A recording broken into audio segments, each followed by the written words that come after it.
네, 오 해피데이 즐거운 날입니다. 행복한 날입니다. 주님 앞에 예배로 나오신 여러분들, 그 기쁨의 찬양과 고백이 이 예배 가운데 하나님을 향한 우리의 이 신앙의 열심히 이 예배를 통해서 올려지기를 축복합니다. 우리 옆에 분들과 인사 나누겠습니다. 오늘도 예배하러 나오신 당신이 아름답습니다.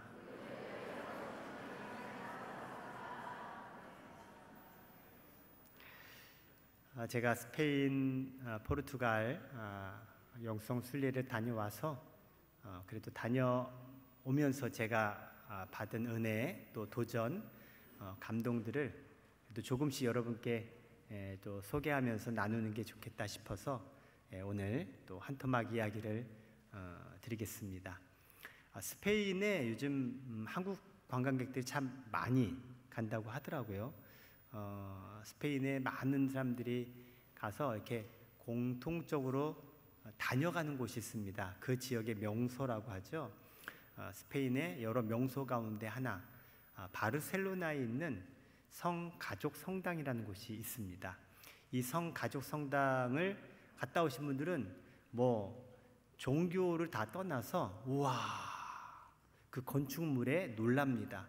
굉장히 큰 규모의 성당을 보게 되고, 여러분 사진에서 보시다시피 뾰족뾰족 첨탑처럼 하나하나 만들어진 이 그 건축이요, 조각 작품 같아요. 이렇게 어떤 조각품이 있으면 이런 거 하나하나 이렇게 만들잖아요. 근데 이게 수백 미터 뭐 어마어마한 규모로 다 세공된 것처럼 만들어진 건축물이어서 많은 사람들이 놀랍니다. 뭐 실내에 들어가서도 놀래고요. 저도 가서 이 건축물을 보고 이야, 특이하고 웅장하고, 그리고 그 디테일한 게 이야, 끝내준다, 이런 생각을 가졌거든요. 근데 가이드분을 통해서 이 성전이 건축된 이야기를 들으면서 진짜 감동이 있었습니다. 성당의 이름은 성가족 성당이라고 하고, 이 성당을 건축한 사람이 스페인의 유명한 건축가 가우디라고 하는 사람입니다. 이 가우디라고 하는 사람은 그야말로 천재 건축가라고 합니다. 근데 여러분, 천재하면 어떤 사람으로 보세요? 그냥 똑같은 사람이에요. 근데 아주 특별하고 특이하고 일반인과는 다른 모습들이 천재라고 하는 사람들에게 이렇게 드러나죠. 이 가우디라고 하는 건축가가 뭘 하나 만들어도 아주 희귀하고 기괴하고 요상하게 그렇게 막 건축을 하는 게 뭐 주변 사람들은 좀 이상했어요. 그런데요, 이 가우디라고 하는 사람을 눈에 딱 포착한 사람이 있었습니다. 구엘 백작이라는 사람이었어요. 이 구엘 백작이 이 친구 특별한데? 그리고 이 친구한테 일감을 줘봅니다. 건축을 시키는 거예요.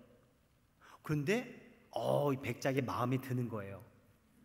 세상에 하나도 존재하지 않는 아주 특별한 건축물을 만드는 것에 막 감동이 돼서 급기야는 이 가우디 건축가의 후원자가 되고, 그리고 아주 큰 미션을 주는데, 그게 바로 조금 전에 봤던 성가족 성당이라는 거였어요. 성당을 하나 만들고 싶다. 그래서 성당을 만듭니다. 보시다시피 돈이 엄청 들어가는 건축물이에요. 근데 이게 그냥 우리가 아파트 찍어내듯이 벽돌 만들듯이 착착착착 만드는 게 아니라, 보시다시피 제가 이야기한 것처럼 하나하나 세공하듯이, 그러니 돈이 천문학적으로 들어가는 거예요. 근데 이 구엘 백작은 내가 진짜 이것을 내가 만들고 싶다라는 마음에 진짜 막 엄청나게 스폰을 해줍니다. 그러다가 구엘 백작이 그만 사망하게 돼요. 자, 그 뒤로 어떤 일이 벌어질까요? 구엘 백작이니까 가우디 건축가를 밀어줬지, 그의 자손들은, 유산을 받은 자손들은 밀어줄 리가 없죠. 왜? 이거는 터무니없는, 우리 아버지가 너무 터무니없는 걸 생각했어 등등등 해서 후원을 끊습니다. 성당을 짓다가 망 거예요.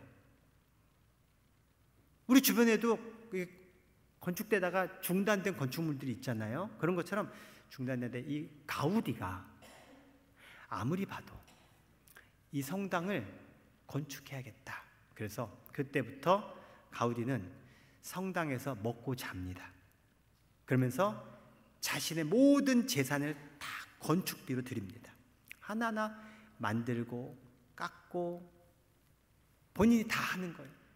뭐 그런 걸 보면서 주변에 그래도 뜻이 있는 사람들이 조금 도와주면서 이 성가족 성당이 이제 지어져 간 거예요. 그러다가 이 가우디 건축가가 그만 불의의 사고로 목숨을 잃어요. 자, 그 뒤는 어떻게 될까요? 후원자도 없죠. 건축가도 없죠. 근데 안타깝게도 설계도도 없는 거예요. 왜냐하면 이 가우디 건축가는 설계도를 기본적인 조감도는 만들었지만 설계도는 안 만들었어요. 늘 기도하면서 영감을 얻어서 그걸 건축으로 계속 표현한 거예요. 그러니까 설계도 없는 건축을 그동안 해온 거예요. 천재는 천재예요. 근데 그 건축가가 죽었으니 어떻게 해요? 설계도도 없고, 그러니까 중단된 상태로 쭉 시간이 흐릅니다. 그러다가 이 가우디의 제자들이 우리 스승님의 뜻을 우리가 어떻게든 계승해야겠다. 그래서 그 중단된 성전 건축을 시작해요. 재개를 해요.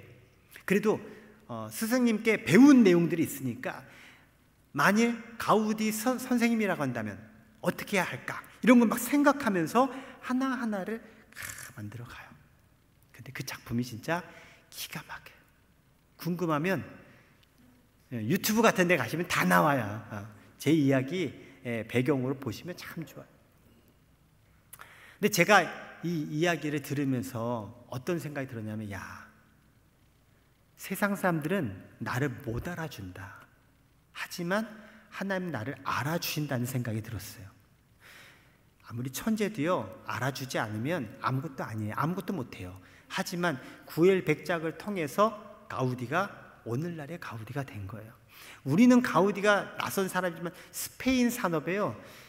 저기 가이드 말이니까 알아서 들으세요. 가우디 스페인 이 관광업에 대부분의 지분이 이 가우디 건축가에 있대요. 그러니까 이 가족 성당을 비롯해서 몇 개의 작품들인데 그게 스페인 관광 산업을 먹여 살리는 문화 유산이 됐다라는 거예요. 실제로 유네스코에 다 이게 등재되어 있는 거예요. 한 사람의 천재가 지금 죽은 지 98년 됐거든요. 엄청난 지금 국가 경제를 지탱하는 역할을 했다는 거예요. 그리고 그것을 구엘백작이 도와줬어요. 뭐예요? 하나님께서 가우디를 쓰시기 위해 구엘백작을 붙여주신 거예요. 나라고 하는 사람은 부족하지만 못났지만 세상에 알아주지 않지만 하나님이 나를 사용하시기 위해 구엘백작 같은 사람을 붙여주신다면 여러분도 하나님께 쓰임받는 인생이 될 줄 믿습니다. 그리고 또 한 가지, 이 가우디가 그냥 저는 이게 건축 이야기로서의 가우디가 아니라 신앙인으로서의 가우디를 보았어요.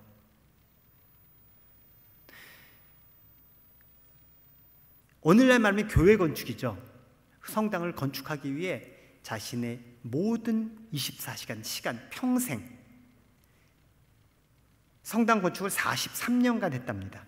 모든 걸 다 올인하고 자신이 갖고 있는 재능, 재산 모든 거 다 올인해서 성당을 지었어요. 왜요? 가우디의 인생에는요, 이 성당을 건축해서 하나님 앞에 봉헌하는 것이 인생의 목표요, 신앙의 목표였기 때문에 그래요. 그렇다면 나는 내 인생의 목표는 뭔가? 잘 먹고 잘 살고 성공하고 나 하고 싶은 대로 다 하는 게 인생의 목표라고 생각하는 수많은 사람들하고 그럼 나는 같은가 다른가? 적어도 하나님 앞에 하나님 제 인생의 목표는 이겁니다. 제가 신앙생활하는 이 신앙의 목표는 이겁니다라고 하나님 앞에 부끄럽지 않게 이야기할 만한 게 나는 있는가라고 하는 것을 돌아보게 됐어요. 오늘 하나님께 예배하는 여러분들이 인생의 목표는 무엇입니까? 여러분 신앙의 목표는 무엇입니까? 진짜 하나님께서 이야 네가 이런 목표를 가졌구나, 너무너무 내가 너무너무 좋다, 마음에 들어 라고 할 만한 내 삶의 목표를 향해서 우리는 살아가고 있는가? 이와 비슷한 감동과 도전들을 제가 이번 영성 순례를 통해서 여러 가지를 깨달았어요. 바라기는 오늘 예배에 나오셔서 하나님의 말씀을 듣는 이 시간 여러분에게 하나님이 기뻐하시고 하나님이 흐뭇해하실 만한 인생의 목표, 신앙의 목표를 발견하시기를 주의 이름으로 축원합니다. 그리고 우리 신앙생활 속에서 지금은 막연한 것 같아도 더욱더 분명하게 내 인생의 길을 하나님께서 열어주시는, 하나님을 향해서 나아가는 인생의 길로 향해 살아가는 여러분 모두가 되기를 주님의 이름으로 축원합니다. 우리 옆에 분들에게 우리 이렇게 나누십시다. 당신의 인생 목표가 하나님의 마음에 흡족하기를 바랍니다.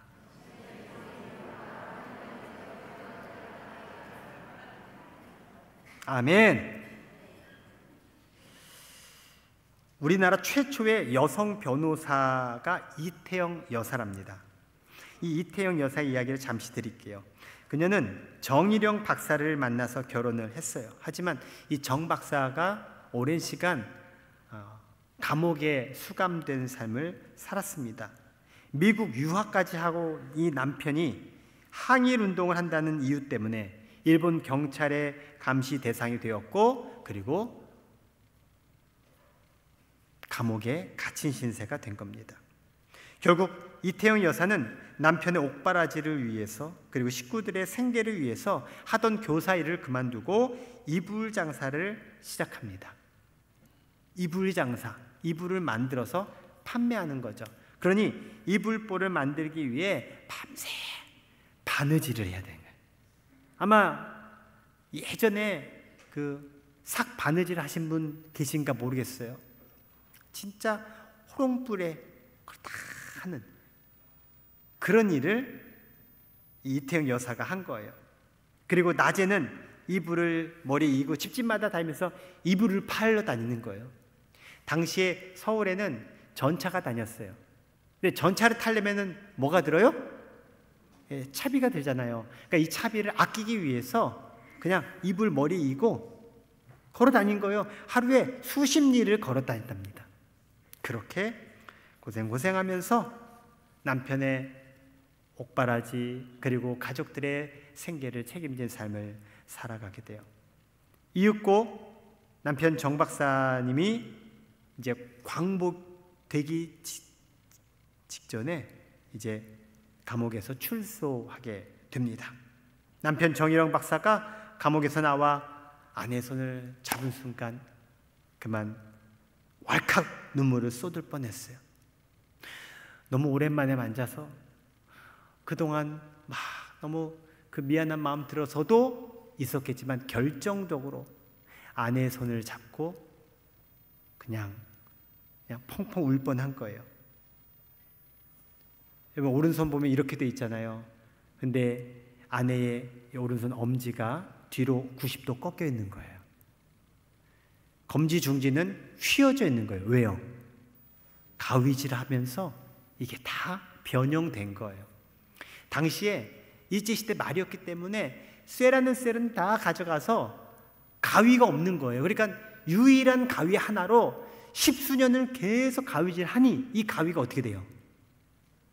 안 해보셔서 그래요. 여러분들은 지금 너무너무 아주 그냥 부유한 데 사셨나 봐.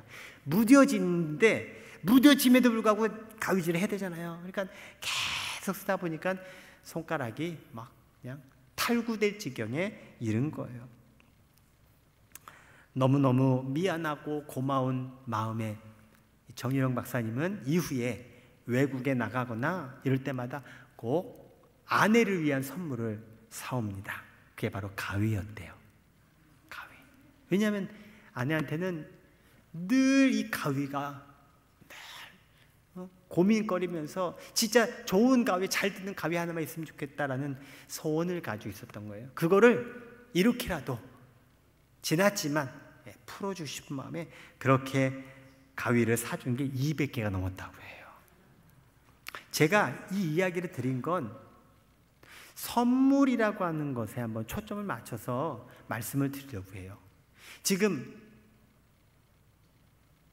가위라고 하는 선물이 우리한테는 흔한 선물이고 별 의미가 없어요. 하지만 그 가위 하나가 소중했던 추억과 또 그런 경험 있는 사람에겐, 그리고 특별히 좋은 가위 하나 있으면 좀 가져다 줘 라고 하는 그 사람에게는 가위는 정말 소중한 선물이 됩니다.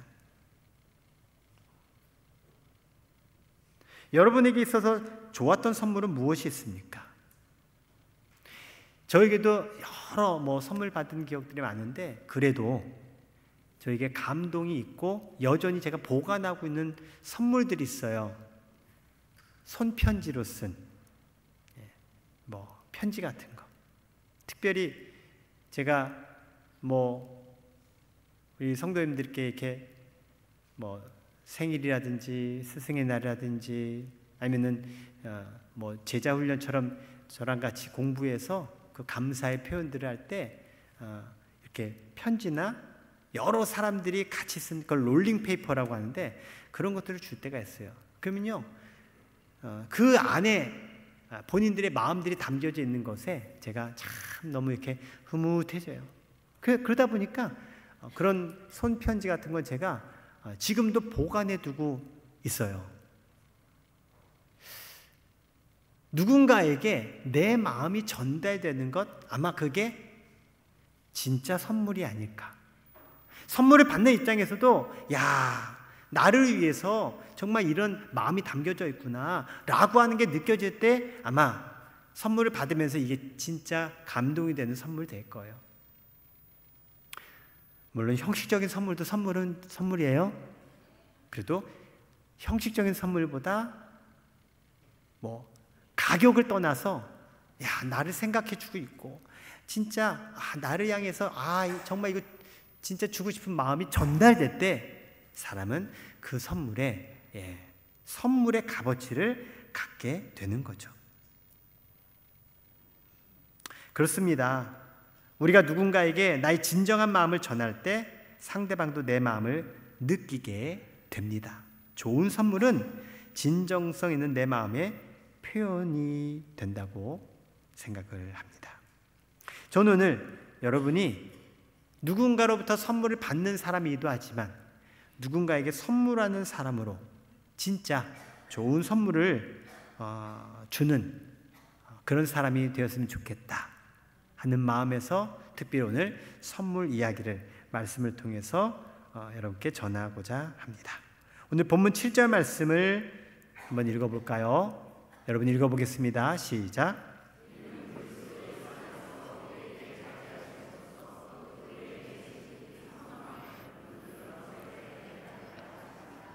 아멘. 자, 지금 읽은 7절 말씀에 보면 그 은혜의 지극히 풍성함이라고 하는 표현이 나와요.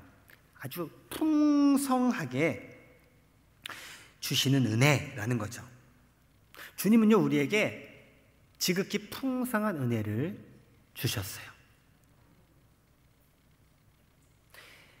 하나님이 우리에게 주신 건 참으로 많아요. 나에게 필요한 여러 조건들 속에 주신 것으로 내가 지금 풍성히 살아가고 있다는 거예요.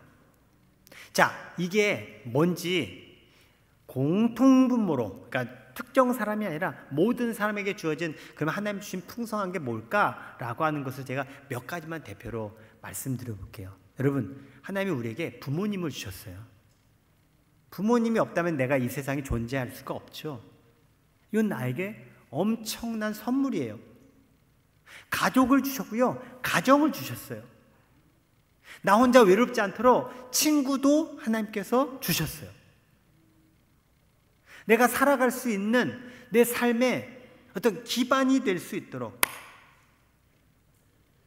건강한 몸도 주셨고 일터도 주셨고, 제가 쭉 한 번 한 번 다 제가 주일마다 이렇게 보거든요. 예배 때마다.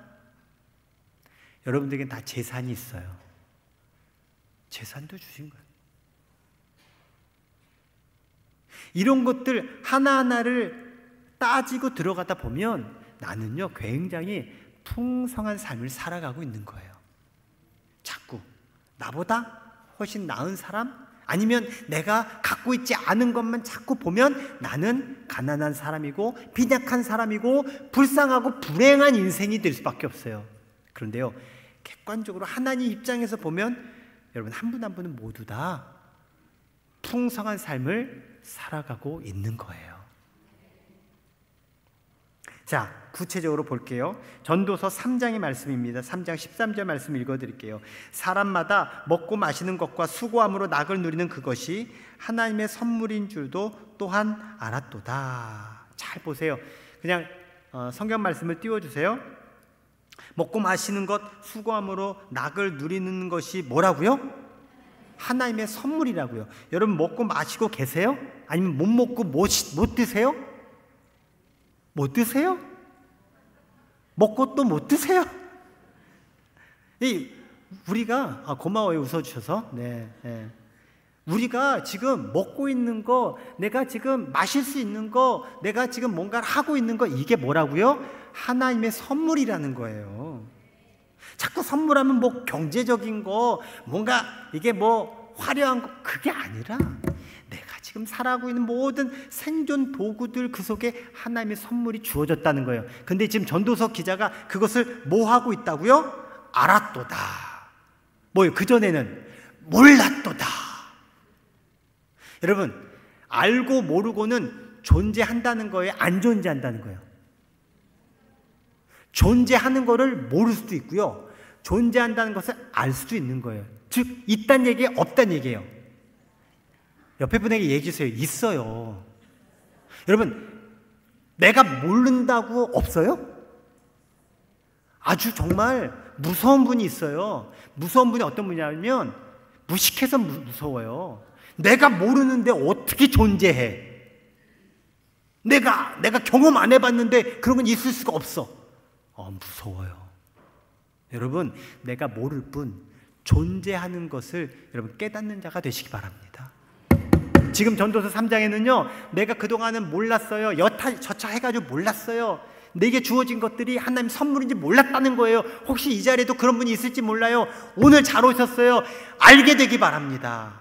아, 그랬구나. 내가 그동안 몰랐는데 오늘 설교 말씀 들으니까, 성경 말씀 보니까 그게 하나님 주신 선물이었네 라는 것을 여러분 깨닫게 된다면 여러분은 그것을 누리게 될 것입니다.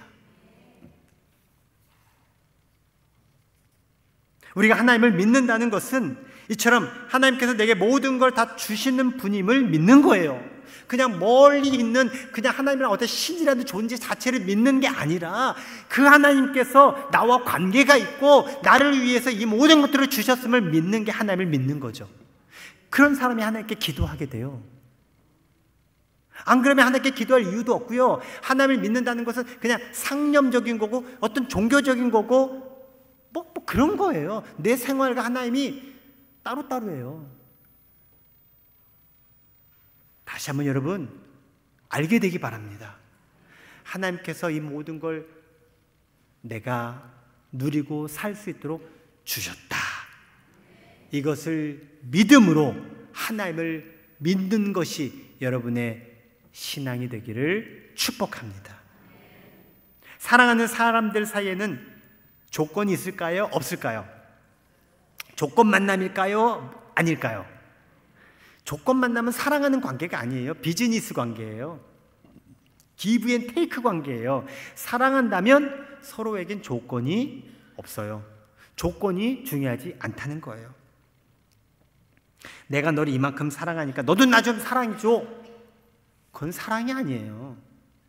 그거는 스토킹, 집착 이런 거죠.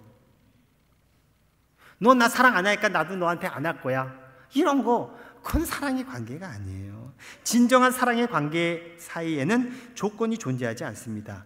왜요? 이유가 뭘까요? 사랑하니까. 사랑하기 때문에 조건이 존재하지 않는 거예요.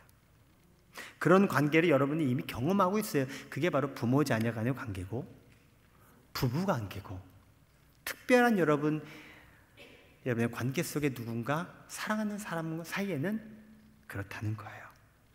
자, 그런 가운데 나를 사랑해주는 특별한 한 분이 계세요. 바로 하나님이십니다. 내가 하나님을 사랑하지 않아도 하나님은 나를 사랑하십니다. 이래서 하나님 사랑이 조건 없는 사랑이에요. 하나님의 사랑이 나에게 주어져서 내가 그 사랑에 조명받아서 내가 이 세상을 살아갈 수 있는 동력을 얻게 되는 거예요.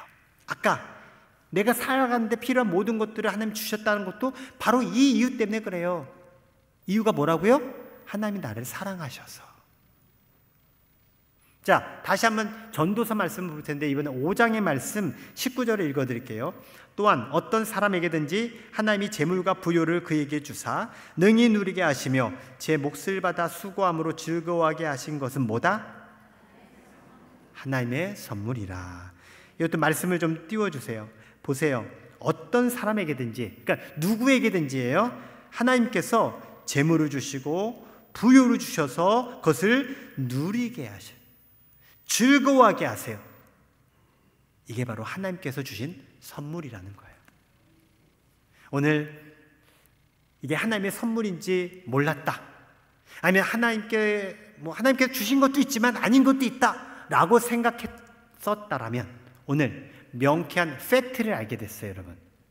아, 이게 다 내게 주신 하나님의 선물이구나. 이것을 깨닫고 알아차리고 발견해서 이것을 누리며 즐거워하며 살아가시기를 주의 이름으로 축원합니다. 우리 옆에 분에게 말씀해 주세요. 하나님께서 나와 당신의 인생을 풍성하게 하십니다.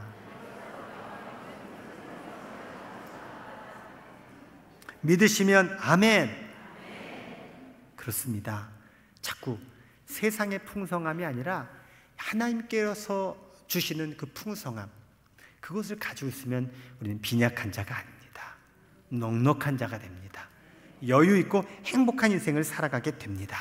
그렇게 하나님께서 내게 주신 수많은 선물들 중에 최고의 선물이 있습니다. 그게 바로 예수 그리스도이십니다. 그럼 하나님께서 왜 우리에게 예수님을 선물로 주셨을까? 예수님은 하나님의 외아들 독생자예요. 아들을 주셨는데 그게 선물이야? 왜일까? 잘 모르시는 분들 위해서 오늘 성경 본문이 말씀해 주고 있어요. 8절의 말씀이에요. 8절을 읽어볼게요. 시작.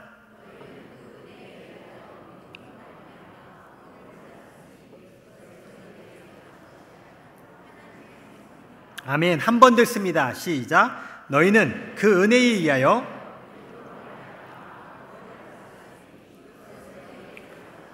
하나님의 선물이라. 아멘. 예수님을 주신 것은 하나님께서 선물로 주신 건데 그 이유는 우리를 구원시키기 위해서, 구원하기 위해서, 구속하기 위해서 주신 선물이라는 거예요. 그리고 이것은 내가 잘나서 내가 뭔가를 해서 얻어진 것이 아니라 그냥 하나님께서 주신 거라는 거예요. 그래서 공짜라는 말이 나온 거예요. 공짜라고 하는 게 참 세상적인 면에서 보면요, 진짜 가치가 없고 흔해 빠진 것, 이게 공짜의 의미에 있더라고요. 그런데요, 외아들이란 말은 아들이 몇 명이란 거예요? 한 명이라는 거예요. 한 명은 100명, 1000명이 아니에요. 절대 흔하지 않은 거예요. 흔하지 않은 것의 반대말은 뭐예요? 귀한 거예요. 그 귀한 아들을, 귀한 선물을 나에게 주신 거예요. 공짜라고 해서 얘는 흔해 빠진 거고 얘는 별로 가치 없는 거고 아유 대충대충 여겨도 되네가 아니라는 거예요. 이게 바로 선물 받은 자의 마음이 돼야 돼요. 선물 받은 사람이 공짜로 받았어요. 근데 공짜니까 뭐 이게 아니란 거예요. 준 사람의 마음을 알아야죠. 이게 그 사람한테는 전부구나. 그럼 이것은요, 나한테는 전부가 아니지라도 이건 전부인 거예요. 예수님이 하나님께는 전부였어요. 그 전부를 다 나에게 주신 거예요. 왜? 나를 살리시려고, 나를 구원하시려고. 그게 바로 하나님의 사랑인 거예요. 다만 내가 한 거는요, 아주 작은 것에 불과합니다. 그게 뭐냐면요, 하나님께서 내게 주신 선물을 받은 거. 거부하면 하나님의 선물이 내 거가 안 되죠. 이루어지지 않는다는 얘기예요. 하지만 내가 감사합니다 하나님 받으면 내 거가 되는 거예요. 내가 하는 거는 딱 한 가지 이거예요. 영접하는 것, 받아들이는 것. 오늘날 여러분들이 잘한 이유는 뭔지 아세요? 받아들인 것, 영접한 그 한 가지 잘해가지고 지금 잘 살고 계신 거예요. 여러분, 사실 그건 중요하지 않잖아요, 사실. 그렇지만 모든 건 다 하나님께서 100% 그 선물을 주신 것을 우리는 감사해야 합니다. 한번 따라 해볼까요? 하나님께서 내게 구원의 선물을 주셨습니다.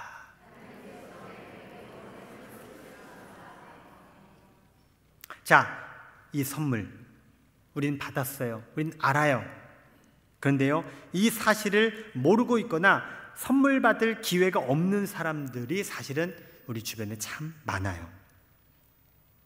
여러분에게 이 선물이 주어졌는데 여러분 이것을 어떻게 선물을 받게 됐을까? 여러분 혼자서 뿅 해가지고 받은 게 아니에요. 누군가를 통해서 여러분 이 선물을 받게 된 거예요. 부모님을 통해서 받게 됐든 친구나 동료나 누군가를 통해서 알게 돼서 받게 된 거죠. 본인 스스로가 내가 알아서 교회 나와가지고 예수님 믿었다라고 여겨지는 분도 있을 수 있어요. 그런데 교회가 존재했으니까 교회로 나왔고요. 예수님을 가르쳐주는 누군가가 있으니까 예수님을 알았지.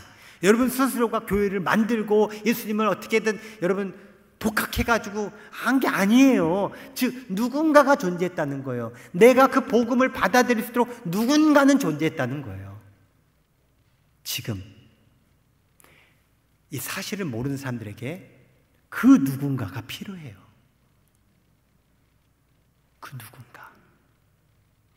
그 누군가. 세상에 많은 사람들이 자기 힘으로 모든 것을 해보려고 도전합니다. 마치 어린 아이가 기를 쓰고 뭔가 해보려고 하지만 안 되는 것처럼 세상에 많은 사람들이 인생을 살아가며 좌절과 실패를 경험합니다. 그들에게 미래란 오늘의 연장선일 뿐 진정한 행복을 누릴 만한 여유조차 없이 살아갑니다. 그래서 이 세상에 대해서 아주 불편하고 힘들어하고 괴롭고 그냥 살아가고 있는 거예요. 그런 세상의 많은 사람들에게 내 힘이 아니야, 내 힘으로 하는 게 아니야, 하나님의 은혜가 필요하고 하나님의 능력이 필요해. 이 사실을 진짜 발견해서 진정한 행복을 누릴 수 있도록 도와주는 누군가가 필요하다는 거예요. 그 누군가가 바로 여러분이기를 축복합니다.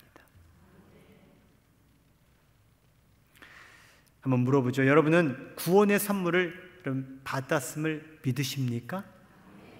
네, 그럼 됐어요. 그것만 알고 있으면 돼요. 내가 다른 거, 성경적인 지식, 내 말주변 이런 거 잘 못해도 상관없어요. 내가 하나님께 구원받은 선물이 있어. 나는 하나님께로 구원의 선물 받았어. 이것만 확실하면 돼요. 이것만 확실하면 돼요.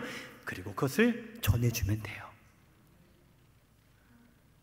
이번에 행복 페스티벌을 우리가 진행하면서 제가 작년에 행복 페스티벌이라는 이름 뜻 그리고 취지를 설명해 드렸는데 혹시 기억하고 계시나 모르겠어요.